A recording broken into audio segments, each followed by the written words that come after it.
ആനുകൂല്യം ലഭിച്ച് 2 പതിറ്റാണ്ട്. അടിസ്ഥാന സൗകര്യമില്ലാത്തതിനാൽ താമസിക്കാനെത്താതെ വനവാസികൾ. തിരുവില്ലോമല ഗ്രാമപഞ്ചായത്ത് 7-ാം വാർഡിലാണ് തൃശൂർ ജില്ലയിലെ വിവിധ ഭാഗങ്ങളിൽ നിന്നും തിരഞ്ഞെടുത്ത 5 ഗുണഭോക്താക്കൾക്ക് 1 ഏക്കർ ഭൂമിയും വീടും നൽകിയത്. എന്നാൽ അടിസ്ഥാന സൗകര്യമൊരുക്കേണ്ട പഞ്ചായത്ത് ഭരണസമിതി സൗകര്യങ്ങൾ ചെയ്തു നൽകാത്തതുമൂലം വനവാസികൾ വീടൊഴിഞ്ഞ് സ്വദേശത്തേക്ക് മടങ്ങി. 20 വർഷം മുൻപേ നിർമ്മിച്ച ഭവനങ്ങളിൽ പലതും നാശമായ അവസ്ഥയിലാണ് ഇപ്പോഴുള്ളത്. ഗുണഭോക്താക്കൾ സ്ഥിരതാമസത്തിനെത്താത്ത കാരണം കാട് പിടിച്ചതിനാൽ ഏറെ ബുദ്ധിമുട്ട് നേരിടുകയാണ് പ്രദേശത്തെ ഏക അന്തേവാസിയായ കണ്ണൻ. തനിക്ക് ലഭിച്ച 1 ഏക്കർ സ്ഥലത്ത് കൃഷി ചെയ്ത് വിളവെടുക്കുവാൻ പോലും പറ്റാത്ത സാഹചര്യമാണ് ഇപ്പോഴുള്ളതെന്നും കണ്ണൻ പറഞ്ഞു.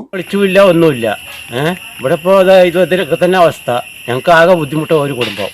പിന്നെ പറമ്പിൽ എന്തെങ്കിലും ഉണ്ടാക്കി കഴിഞ്ഞാൽ പന്നി ആകെ നശിപ്പിച്ച് കളയും. അടിസ്ഥാന സൗകര്യമൊരുക്കി നൽകാൻ പഞ്ചായത്ത് അധികൃതരോടും പട്ടികവർഗ വികസന വകുപ്പ് അധികൃതർക്ക് മുൻപിലും ആവശ്യമുന്നയിച്ചെങ്കിലും നിരാശ മാത്രമാണ് ഫലമെന്നും കണ്ണൻ പറയുന്നു. തന്റെ കൃഷിയിടത്തിൽ വിളയിച്ചെടുക്കുന്ന കാർഷിക വിളകൾ മറ്റുള്ളവരുടെ കാട് പിടിച്ചു കിടക്കുന്ന സ്ഥലത്തെ സ്ഥിര താമസക്കാരായ കാട്ടുപന്നികൾ നശിപ്പിക്കുകയാണെന്നും കണ്ണൻ പറഞ്ഞു. ആനുകൂല്യങ്ങൾ കൈപ്പറ്റി ഉപയോഗിക്കാതെ ഇരിക്കുന്നവരിൽ നിന്നും അത് തിരിച്ചുപിടിച്ച് അർഹരായവർക്ക് നൽകുവാൻ അധികാരികൾ തയ്യാറാകുമെന്ന് നമുക്ക് പ്രതീക്ഷിക്കാം.